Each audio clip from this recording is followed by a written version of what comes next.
ఆత్మీయమైన మిత్రుడు పండి వెంకన్న గారు, మన కళాకారుడు, అందరూ పక్క జరగండి.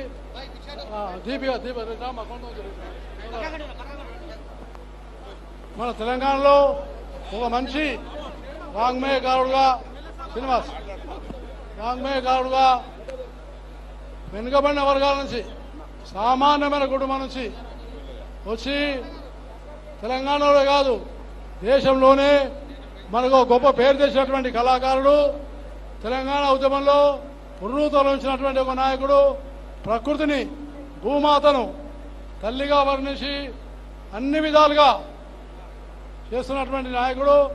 వారు ఇప్పుడు ముందు మనం ఉన్నారు, సన్మానం చేస్తాము. తర్వాత వారు మనందరినీ పాటలతోటి ఉండి ముగ్ధులు చేస్తారు. కాబట్టి దయచేసి అందరు కూర్చోవలసిగా కోరుతున్నాను.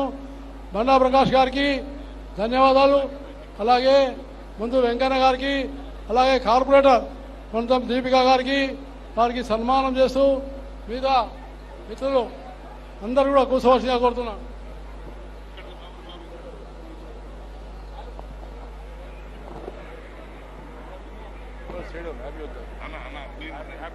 హ్యాపీ